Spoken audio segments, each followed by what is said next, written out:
Assalamu alaikum. Today we are going to start 14. So the last one we did was chapter 3, and then we have skipped like 11 chapters in the middle, and now we are moving to chapter 14. So the reason is that the chapters in between are related to traffic studies, and which we are not going to cover in this course. So chapter 14 is about highway surveys and location. So first of all, what do we mean by finding out the location of the highway? Location means that you have 2 points and you are trying to find out what is the best route to connect these 2 points. This is location. Okay. So for example, I have a point here. Let me call it A, and the second point here is B. Okay. So I can connect these 2 points like this. This is another possibility that I can connect them like this.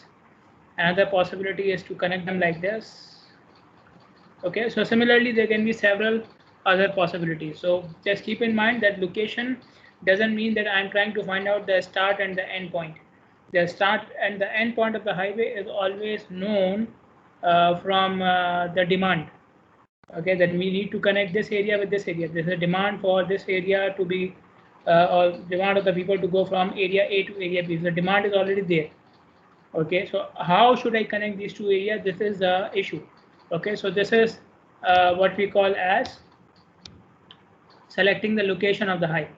Okay, and obviously if you do not know the location, if you do not know the route, then you cannot proceed with the design. So this is one of the most important and one of the among the first steps which you take when you are starting your design of the highways.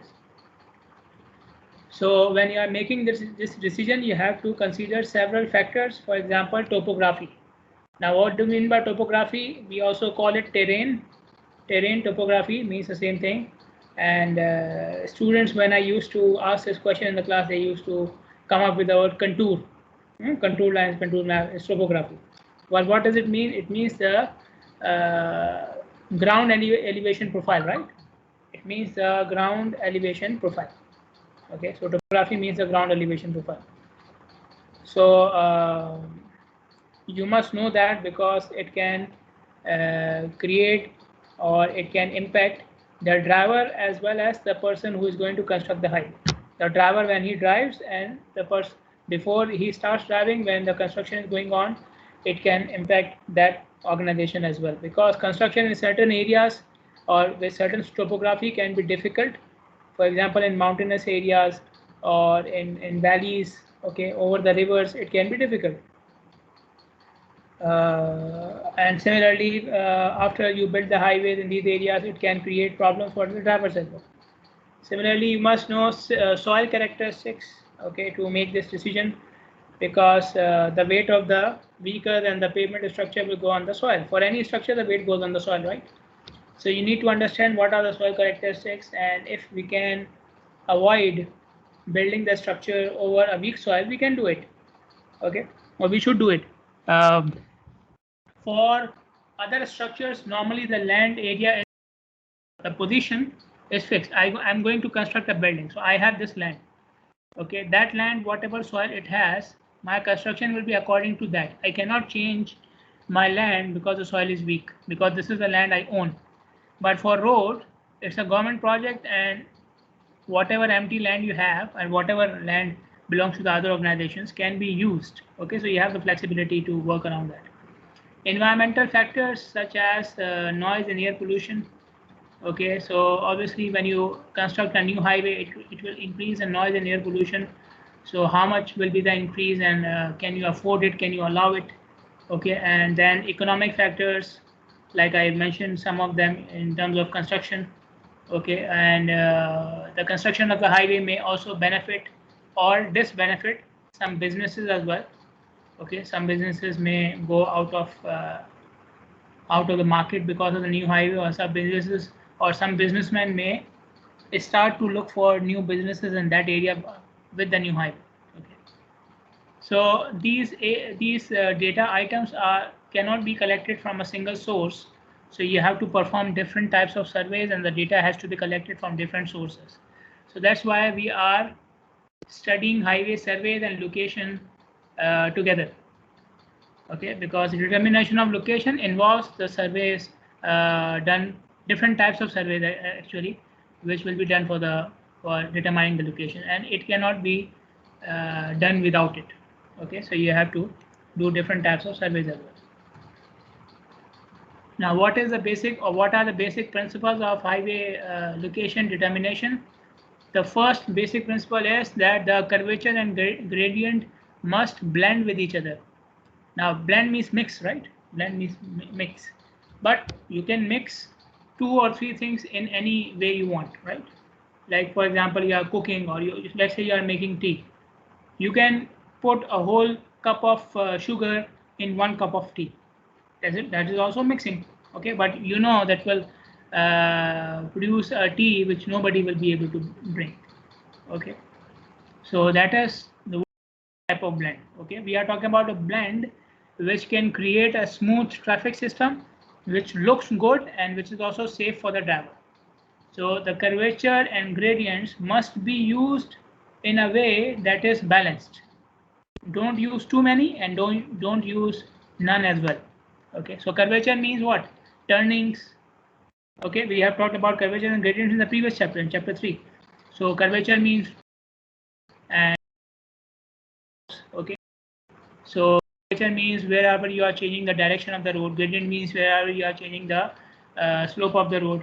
Okay, so these changes in direction and gradients should be very smooth, and they should be balanced. They should not be too many. For example, if you go to Google now, you will find many pictures and videos there of dangerous roads. So if you look at those dangerous roads, you will find one thing that is very common: either the gradient is very steep or the curvature is very sharp.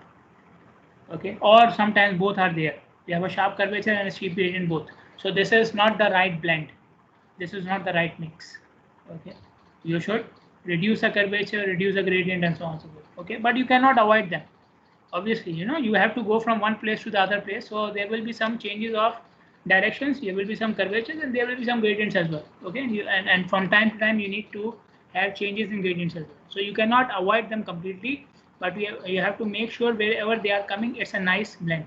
Okay, so it will come from the topography of the area and the soil characteristics. So wherever you find that I cannot pass from this point, then you will change the direction. Okay, or wherever you feel that okay, I'm entering a different topography, I should change the gradient here, then you will change the gradient, the slope of the road. Okay, normally in mountainous areas you will find the gradient is very steep and the curvature is very sharp. Okay, because that is because of the topography, right? So this is why we were talking about soil and topography and economic and environmental factors. Okay, because these things will affect the curvature and the gradient and their blend and their mix. Okay, so we have to minimize them, and we have to balance them so that the traffic flow is smooth. Okay, and whenever these things, curvature and gradients, are out of the proportion, they also create safety problems as well. Okay, at curvatures and at gradients, we will talk about them later on in chapter 15. But wherever they are very sharp, then they create problem with the sight distance. We have talked about sight distance chapter 3, right? So they create problems for the sight distance and also for the dynamic forces acting on the vehicle, right? Remember we talked about curve resistance and so on. So these forces also create problems on when the curvature and gradient is not properly provided. Okay, so obviously if you go again, if you Google it and you find roads which are in deep valleys or mountainous areas, you will find that these roads are also very narrow. So narrow roads have safety problems and they have less capacity as well, and so on and so forth.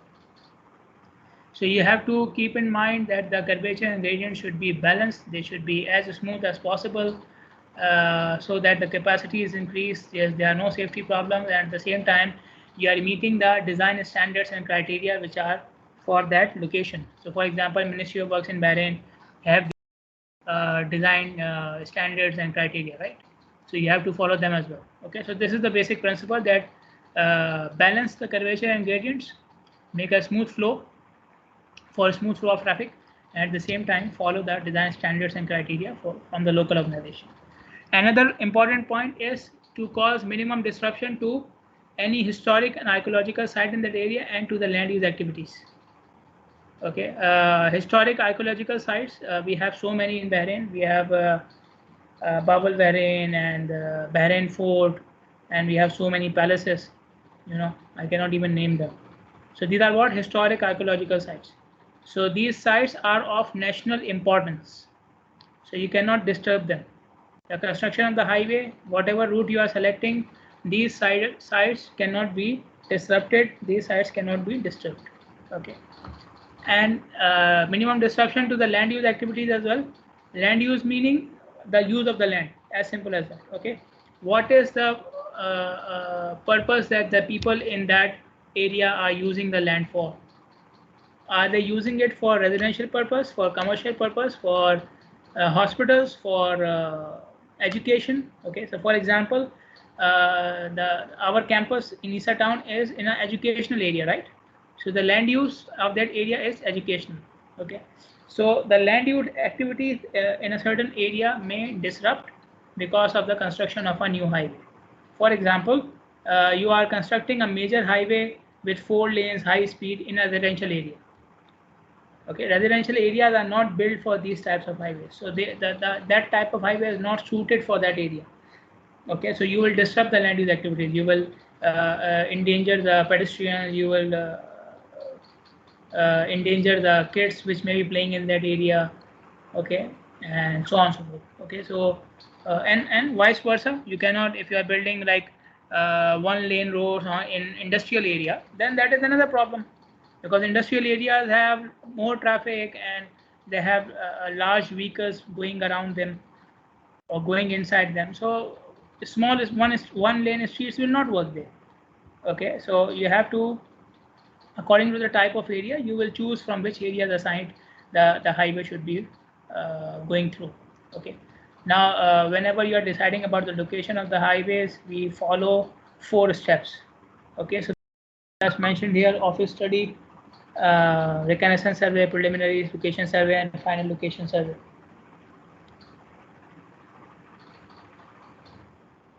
So we'll go through each step. So office study means you are studying something in the office, right? So what can you study in the office? The things which are already in your office. So office study means examination of the available data.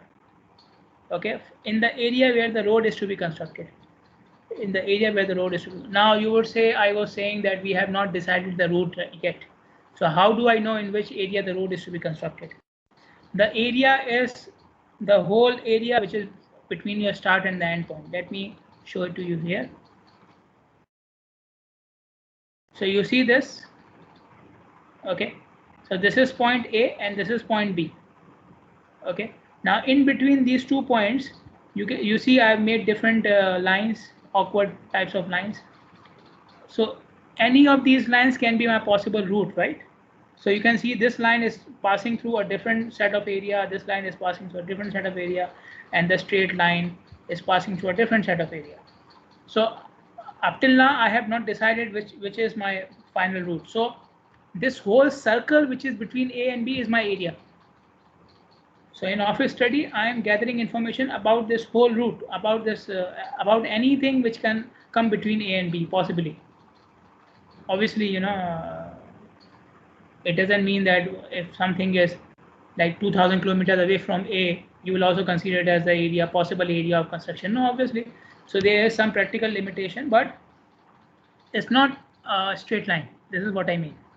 Okay, or it's not a small area, because at this time you don't know the exact location or the exact route of your highway. So this will be a very big area between A and B to accommodate all the possibilities of different routes. Okay, like I have shown here.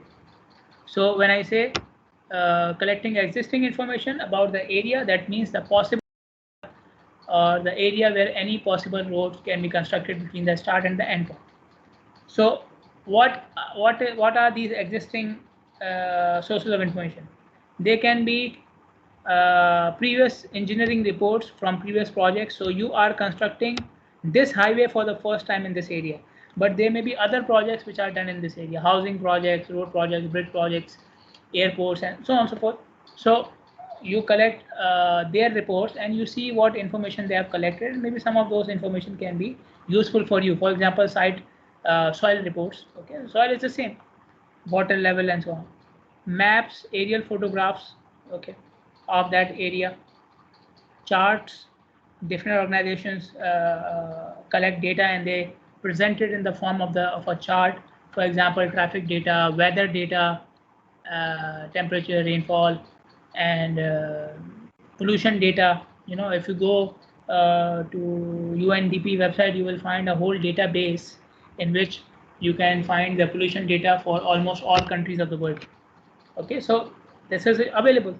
Okay, so this information can be collected from different state departments. Okay, now why are we focusing on state departments? As I said, UNDP is not a state department, right? It doesn't belong to Bahrain. But okay, but here we are focusing on state department because state means the government organization. Okay, because normally highway projects are, you know, constructed by the government, right?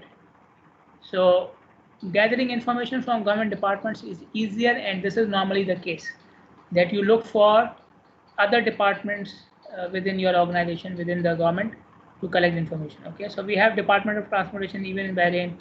I don't know about agriculture and geology, but these departments can give you hydrology, mining. So these departments can give you soil information. Agriculture department can give you weather information, and they can also give you about the trend of agriculture activities as well. And I will tell you why this is important later on. Okay. Now for the area which is between your start and end point, between point A and B, what information you should be looking to collect, what characteristics of the area you should be looking to collect. Okay, these characteristics include engineering data, social and demographic data, environmental data, and economic data. So these are 4 different types of data characteristics which you look to collect from your possible area of location, highway location. So engineering data means what? Topography, surface profile, contour maps. Geology, it deals with the soil basically. Geology basically means the soil properties. Climate data, weather conditions, rainfall, temperature, humidity. Okay, these things can affect the driver. Snowfall in some cases, snowfall, fog. For our case, dust storm, sandstorm. Traffic volumes from the existing highways. Obviously, your highway has not been constructed yet, so I'm talking about the highways which are already there. So you collect their traffic data because your highway will have an effect on the existing traffic volumes as well. Then social and demographic data. Demographic means anything related to the population. Okay, so the population itself, number of male and female, proportion of male and female, proportion of people having cars. Okay, proportion of employed people, unemployed people. Okay, proportion of adults and proportion of kids. Okay, so all these things which are related to population can be or should be gathered at this stage. Then it also includes social and demographic data. So the basic thing is gather information about the population of the area. Okay, all available possible information, and plus land use and zoning patterns. So land use, I already told you what type of activity is happening in that area, and so the use of the land. And zoning pattern means the government decides the zone of a particular area on the basis of its land use. So for example, going back to the example of the educational area, Isa Town, where we have our campus. So that is educational area. So the government decided that the zoning of that area is educational. Somebody comes, a big investor comes, and he says, a big investor from, I don't know from where they are coming, India? No? Anyway, so a big investor comes from somewhere, from heaven, and he says that, okay, I will put so much amount of money and I want to build a mall in this educational area in front of the UOB campus. Okay, and we will all be happy, okay, by it, and we will, just walk to the mall. But the government will not allow it because they will say this is not the right place.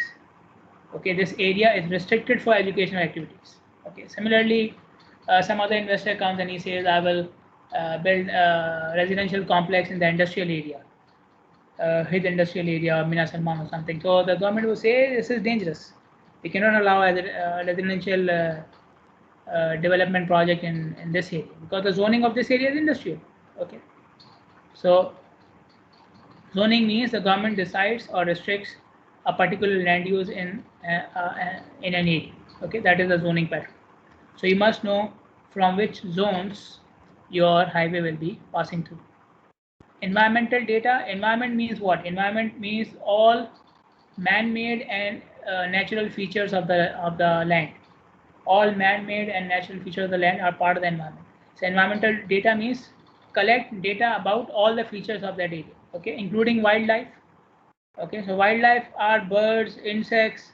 These are also wildlife. Okay, even if they don't bite, they are still part of wildlife. Okay, so birds, insects, plants.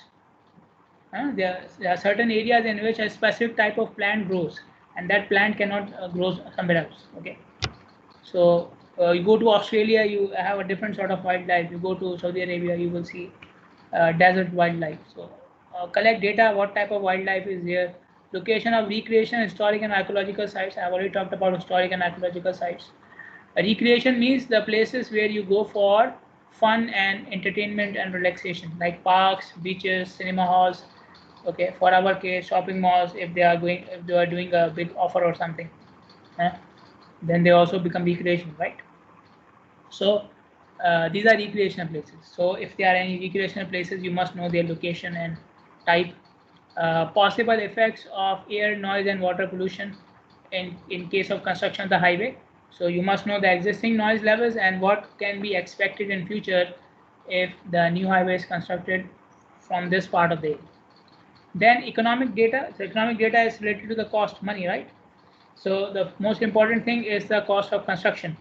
Now at this stage, you cannot collect cost of construction as a lump sum or detailed item-wise cost. Okay, so you will collect it as unit cost. Okay, so if you go to a contractor and you ask him, I want to build a house and I don't have the design yet, so give me the cost. So he will tell you the cost in unit rate. Okay, cost per unit per cubic meters of material, or cost per square feet of the area, land area, floor area, covered area. Okay, so at this stage you will collect unit cost, rate of construction.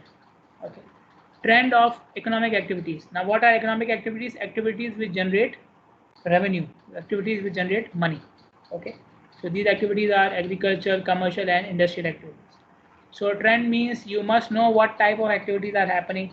Okay, maybe there is only commercial. So within these activities, what is happening in that area? Maybe industrial, maybe commercial, and maybe agricultural. And then let's say it is commercial. What type of commercial? Even within commercial, you can have different types of commercial activities. So commercial activities can be banks as well. Commercial activities can be shopping mall as well. So what type of commercial activities is happening? Okay, so first of all, out of these activities, which type is happening in that area, and from a particular type, what subtype of activity is happening in that area. Okay, and what is its trend. Okay, so what is the current growth rate of that activity and what is expected in the future, okay, about that activity. So you collect this information. Now what is the use of doing office study? The use of doing office study, the outcome of office study is the exclusion of any site which should not be considered for construction of the highway. If there is any site in that area which should be excluded from the construction work, then you should identify it at the end of office study. Okay, so because of any reason, okay, and there are some couple of examples given here. Okay, so for example, this area is dangerous because it has too many floods here. Okay, the area which I have circled, there are too many floods here. So any route which is passing from this area is not possible. Or you say that, okay, I will not use this area. So any route which is passing from this area should be cut down right now, should be cancelled or should be avoided or ignored right now, deleted right now. Okay, so you at the end of office study you find out which part of the land cannot be used for construction because of any reason, because of its topography, because of the soil conditions, because of any site in that area, because of safety reasons. You know, sometimes we have, like in Karachi, even in Saudi Arabia, American embassies and American consulates are, you know, special, so you cannot even go near them. Okay, so because of safety reasons. So, you know, same thing. So in office study, you find out which particular site should not be used for construction. So I will mark that area at the end of office study, and I will say, okay, now select any route which is not passing from this area or from this part of the land. Okay. For example, a couple of examples are given here, one from the book and one from Bahrain. So for example, there's a historic site in your area. Okay, let's say this is small rectangle or whatever you call the shape is a historic site, is a fort, an old fort. So I cannot use this area. Okay, so I have to exclude the area around the fort from further construction of any possible location or route of the highway. Okay, and normally we have to do it for historic sites. Historic sites, as I said, they are commonly of national importance and they cannot be disrupted. Other sites can be, you know, you can, you know, and we will talk about it later on. For example, if there's a house and the house belongs to some person, you can convince that person to leave the house and take money from there. So on. But a historic site is usually out of the bounds. Okay. As an example, which I found for Bahrain in 2019 was that they found some new oil reservoirs, I think in 2018, and at that time there were some still some old pipelines near Rifa Avenue. Beside Rifa Avenue, there are some old pipelines. So at that time, before the discovery of the oil, the new oil reservoirs, okay, they said we will replace these, or we will take out these pipelines and we will extend the road from there. After they found the new oil reservoirs, they said if you take out these pipelines, then we have to build new ones. We have to put or install new ones. Okay, so why not use the old ones? Okay, there's no problem with that. So at that time they said that extension of the road cannot be in the area of the pipeline. So the area of the pipeline became the excluded area. Okay, so this is an example from Bahrain. Recent example. Obviously, archaeological sites are also in Bahrain, and if you go to the Ministry of Works, you may find that they may have done something with the roads too. There's, you know, the road where you have the Rifa Fort. If you go from that road, you will find that the slope is very steep. Maybe I don't know for sure. Maybe to accommodate or to not disturb the location of the archaeological site. Okay, the Rifa Fort. Okay, then the next stage is doing reconnaissance survey. Okay, reconnaissance means survey in which you just look at the area. Okay, this is what we call reconnaissance survey. So in reconnaissance survey, from the available area now, at the end of office study, you have excluded some part of the area. So for example, you excluded this one. Okay, so in the remaining part of the area between A and B, you mark all feasible routes of the highway. Feasible means something which makes sense. Okay, for example, if you look at this line, the zigzag line in the middle, this doesn't make sense, right? Why would you have a highway like this, which is going like this? It will make the drivers go crazy. Okay, it will drive the drivers crazy. Okay, so this is not a feasible route. Feasible routes which make sense, which are easy, which are smooth, okay, and in which you have considered the previous criteria such as topography, soil, and so on. Okay, so after considering the things, what can be the feasible routes? Okay, sometimes the area is available, but the area is too harsh, or the topography is too steep, then you avoid that area. Okay, you do not pick a route. If the other routes are available, why go from that area? Okay, same thing with the soil as well. Okay, so you pick out, but at this stage you do not have detailed information yet, because you have not done your data collection yourself, right? You have not done the data collection yourself. You are relying on other data sources which are not for your project. So there may be still some missing items, so you don't know exactly for sure. Okay, so you mark all the possible routes in light of the available information and after excluding the sites from the previous step. Okay, so these routes are marked on existing photographs, maps, and satellite images.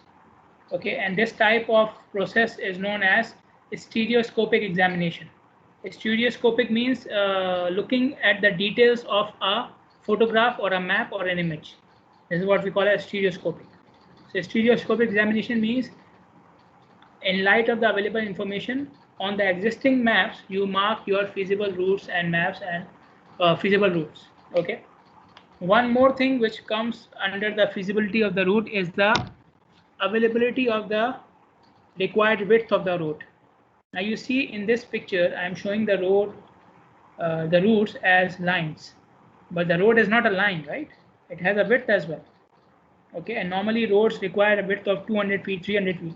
So they require a lot of width. Okay. So if you have, for example, you take this line on the upper side, okay, on the top side, this one. Now this one line is near a restricted site. So this is a restricted site. So if I propose a route along this line, then the available width is only 10 feet, for example. After 10 feet, then I will be restricted area. Okay, by restricted, I mean the one I have excluded in the first step. So there's a historical site and the distance between the historical site and my possible route is only 10 feet, then obviously this route is not feasible, right? This route is not feasible because it will not give you the required width to construct the route. Okay, so this is another aspect to look for the feasibility, that you must have enough width along the route which you are selecting. Okay, so looking at the width and looking at other things which I have talked about previously, environment, economic factors, and soil topography, you mark all the possible routes between points A and B. Okay. Now, what are the things you should consider? So they have, just to recap, what are the things you should consider or how we can use the information we have collected in the first step. In this step, they have mentioned few points here. Okay, so these points, to apply these points to finding out the feasible route, you must have collected the information in the office study. Okay, so first of all, terrain and soil conditions. So as I said, smooth terrain is more feasible, strong soil is more feasible for the route. So you try to pass your route from terrain conditions which are smoother, plainer, and soil conditions which are stronger. Okay, obviously it will not be possible, right? Or I will come to it later on. You must increase the serviceability of your route by connecting it to industrial and populated areas. So again, you see the information collected about the economic activities and the demographic of the area. Okay, so this comes handy here.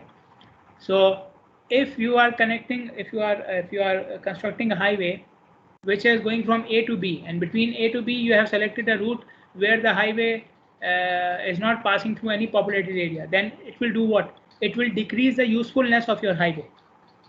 It is passing through empty land. Why are you constructing the highway?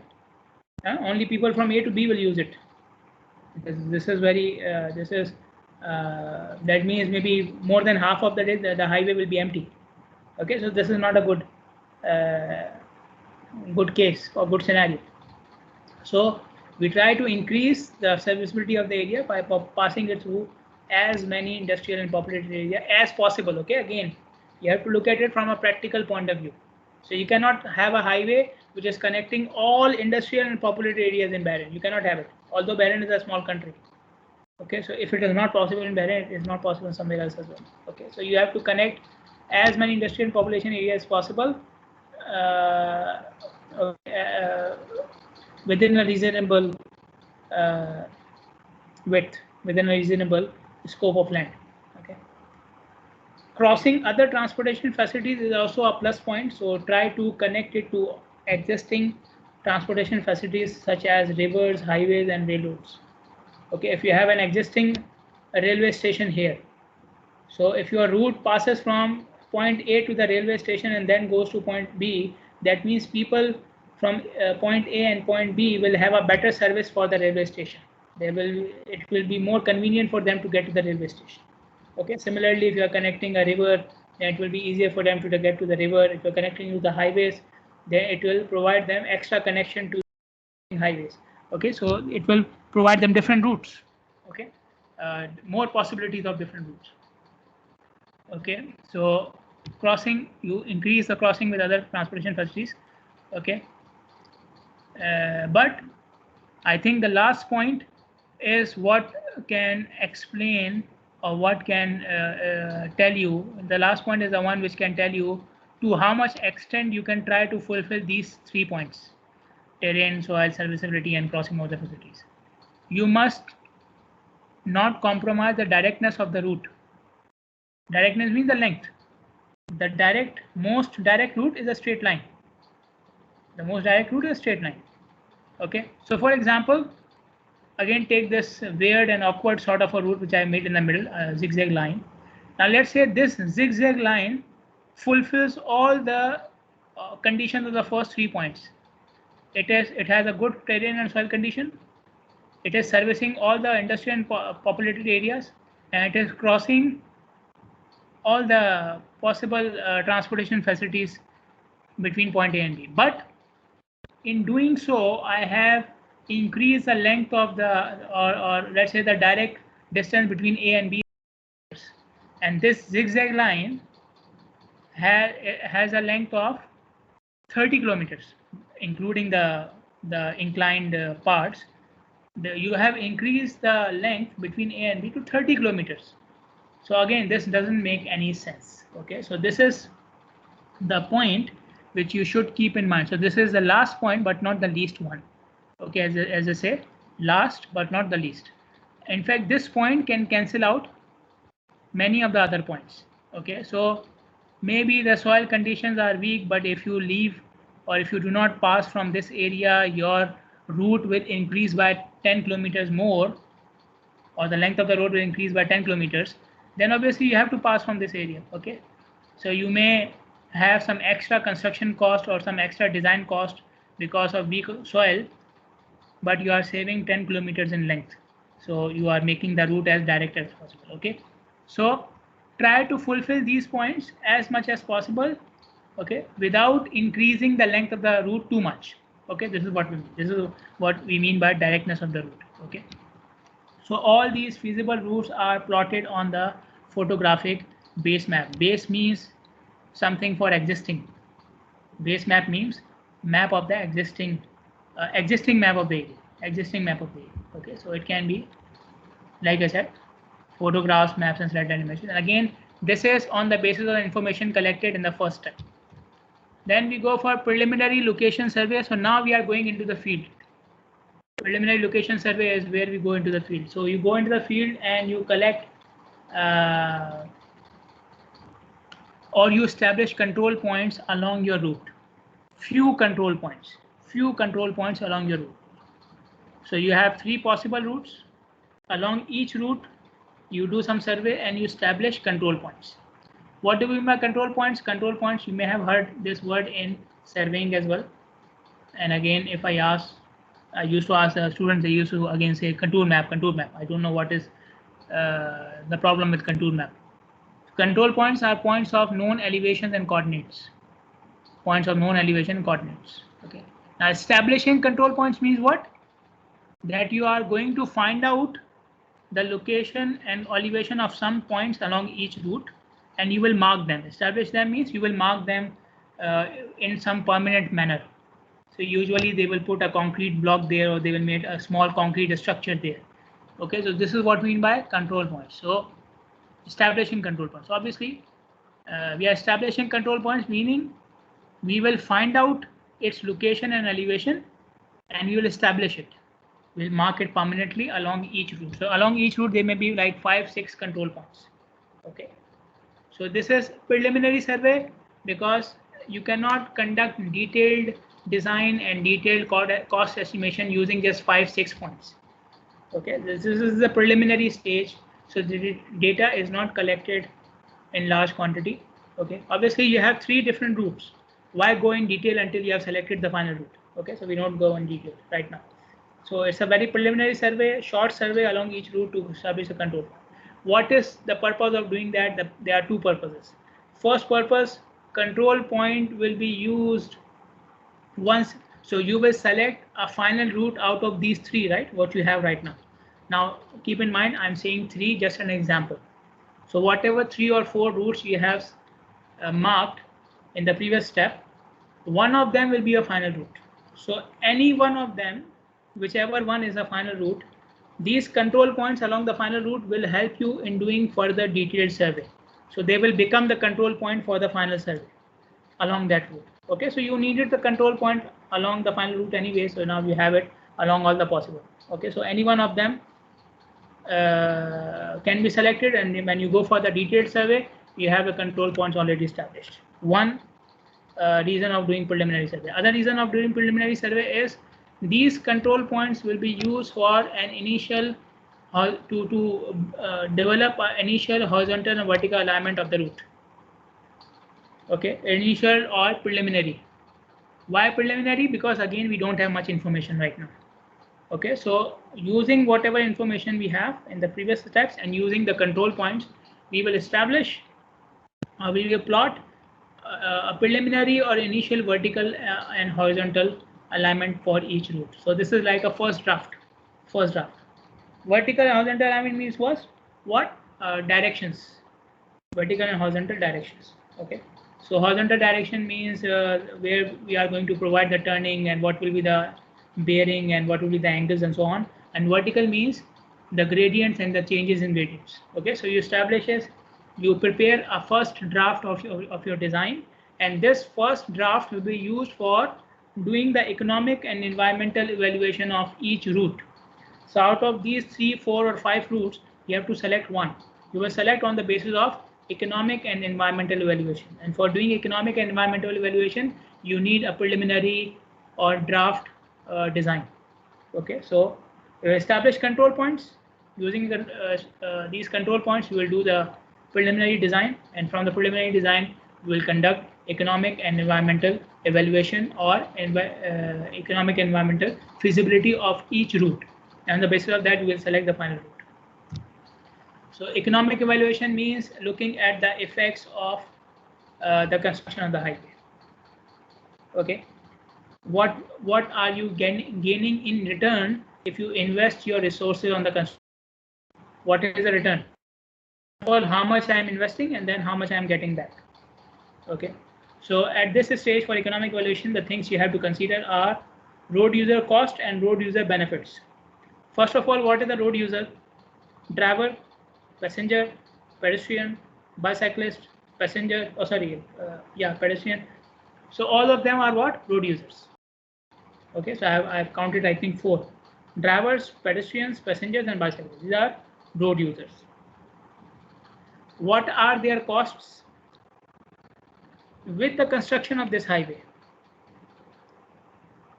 If you are increasing their fuel consumption, if you are increasing their travel time, if you are increasing the number of accidents, if you are increasing the wear and tear and the damage to their vehicles, these are all what? Their costs. Okay, so when you are driving the vehicle, your vehicle is aging, right? It is deteriorating. So after every few years, you change the tires. After every few kilometers, you change the oil and so on. So this change is because of the use of the vehicle, right? If the vehicle is not used, maybe the tires are new. Okay, and so on.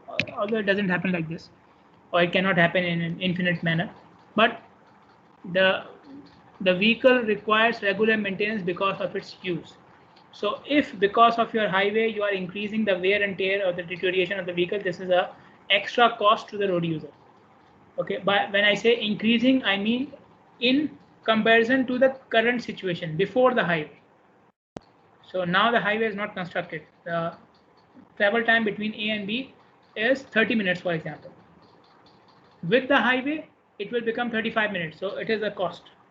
Okay, and you will increase the fuel consumption, you will increase the wear and tear of the vehicle, and you will increase the travel time, and so on and so forth. So these all will become the costs. Sometimes some of these things are increased, and some of these things are going as a benefit to the road user. For example, you are increasing the travel time, okay, but you are reducing the fuel consumption because the other road will have better quality and it will have less signals and so on. if you know the fuel is consumed more if you keep on braking.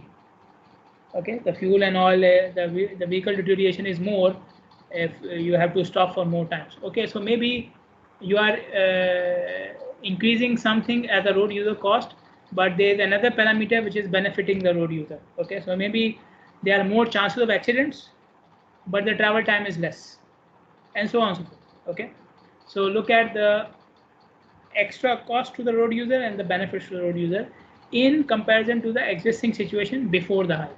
Okay, so maybe you are putting some extra cost on him or her, and you are giving them, and the obvious costs are construction costs and maintenance costs.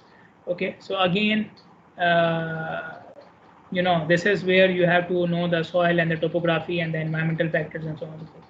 Okay, because construction in certain areas or on certain soils will have more cost. You have to use some other materials, and these materials may be hard to come by. They may be expensive. Okay, or in some other areas you can use cheap material or cheap labor is available. Okay, or the maintenance is easy because it is near a quarry, or it is near uh, the labor can reach there easily, or it is in an area which is populated, so you can observe it more frequently. Okay, so you consider the construction cost and maintenance cost. Okay, so each area may have its own, or each route may have its own construction and maintenance cost because of the material, because of the labor, because of proximity to the areas, existing highways, and so on. Then there may be some disbenefits due to the existing families and businesses in that area. Okay, for example, I give the example of the residential area. You construct the highway in the residential area, you are causing extra health issues to the residents, maybe extra pollution and so on. Okay, so you are causing, you are having adverse impacts, and same thing for businesses as well. Maybe because of the construction of the highway, you may be closing the exits or the bridges which are going toward their business, towards their mall or something. Okay, so this is an adverse impact, a disbenefit to them, and in some cases you may have to dislocate them. So you tell them, okay, you cannot live there or you cannot have your business there because we want to construct the highway. So if you have selected a route on which there are existing houses and existing businesses, then you have to take the cost of dislocating or relocating them. They are not using the correct word. The correct word should be relocating. Okay, you cannot dislocate. You cannot throw out people into the sea. Okay, we can do it in Bahrain because we are doing so much reclamation. But the correct word is relocation. You have to relocate them.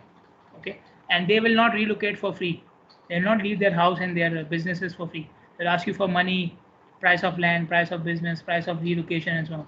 Okay, so all these things must be considered for each route when you are doing economic evaluation. For each route, you will have the cost to the user, benefit to the user, construction cost, maintenance cost, and the cost which you have to pay for to the families and businesses which may have to relocate from there. Okay, so on Thursday we'll start with the economic evaluation, which is also part of preliminary stage. Okay, so I will go for the attendance now. If you have any questions, you can ask me, obviously. Ala Ahmad Manahi. Ala Ahmad Manahi. Ala Ahmad Manahi.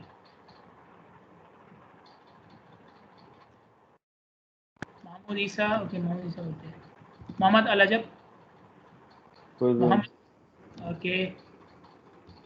Zahra Ali Ahmad. Zahra Ali Ahmad.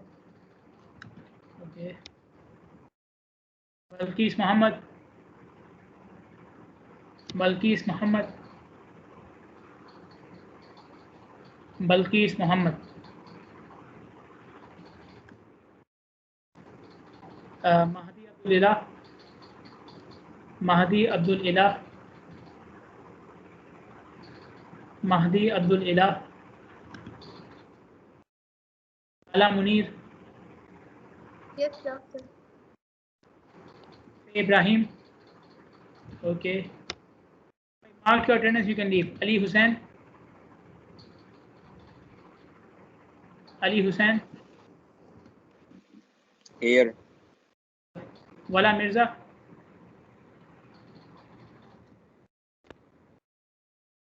Muhammad.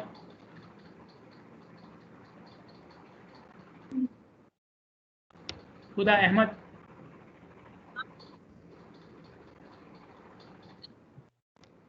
Doctor, मुझे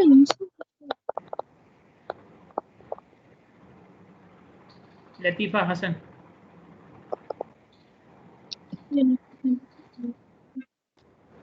Umar Muhammad. Present. Manal Yasin.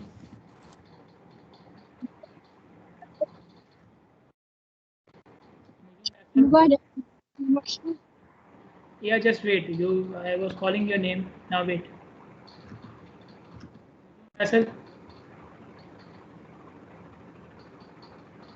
Muzoon Faisal. Okay. Sara Khamis. People from section 1 also wait. Sara Khamis. Okay. Ahmed. Okay. Noor Tawfiq.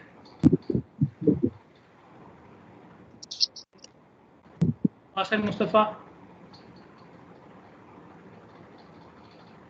Doctor, I did not hear my Jafar. name.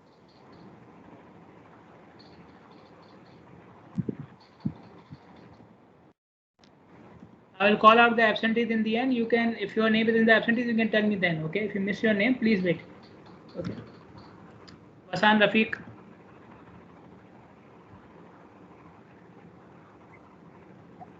Wasan Rafiq.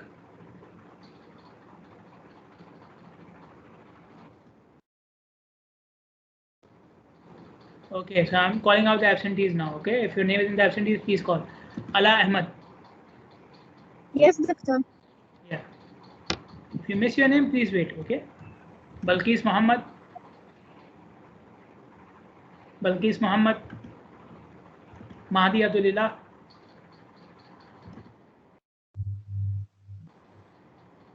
And Wasan Rafiq. Okay, now I'm going for section 1. People from section 1. And I'm calling the people who are not present. Muntadir Hussain. Okay. You are here. Anybody else from section 1?